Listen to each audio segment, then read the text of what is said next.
Welcome to PCGamer Radio. I'm your host, Lipstickpaddy, and we're looking at the best of the fest in 2025. Yeah, these are the best anticipated games of 2025 and beyond that we saw at the Summerfest, and this one is from the team from Shovel Knight, and it is Mina the Hollower. Now, these are the best artists when it comes to the 8-bit design.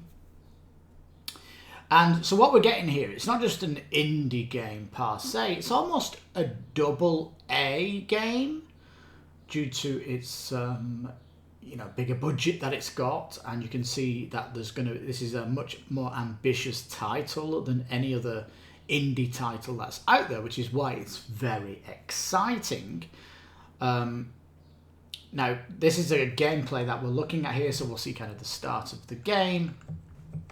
Just advance this on again, and we get a little bit of the story, and because a role-playing game should have like a story, so this is what it's kind of beginning. Now, as 2D art goes, it might be very kind of like, what? But this is what they've done.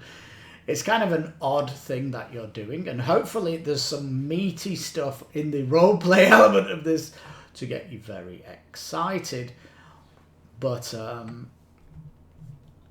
I guess for me, even if, because I'm looking at this on my 34-inch quad HD screen, it just looks ridiculous. But I guess if you got the handheld Xbox Ally X, I guess it's going to look a lot better on those smaller screens. But I don't know, have you played indie games with this kind of screen, with this kind of 8-bit thingy? Do you get kind of used to the art after a while, and you just kind of get into the game? Maybe. But for me, I've just played Clair Obscur Expedition 33. My brain is just burned, and I need a palate cleanser before I go and play a video game again.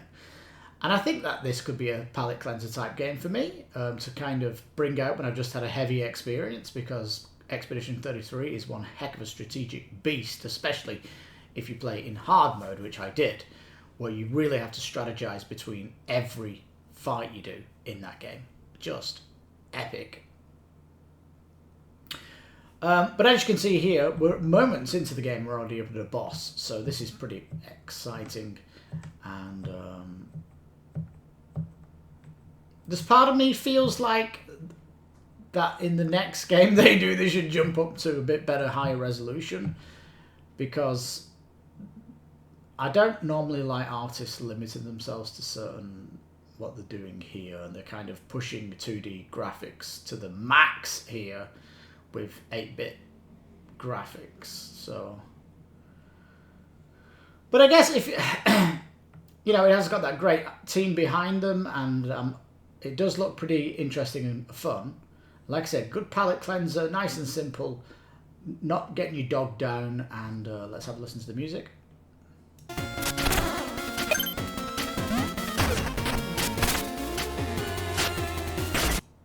Yeah,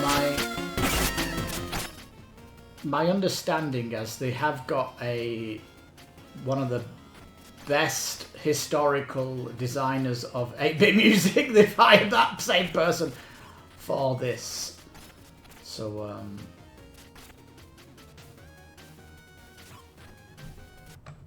man, that guy's pretty hard in that one little square, isn't he?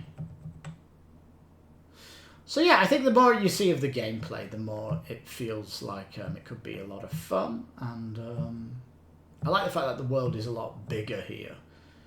And certainly I think my son will have a good with it. But platforming, of course. And so yeah, I think when it comes out, a lot of people will be talking about it. And it's certainly anticipated for me.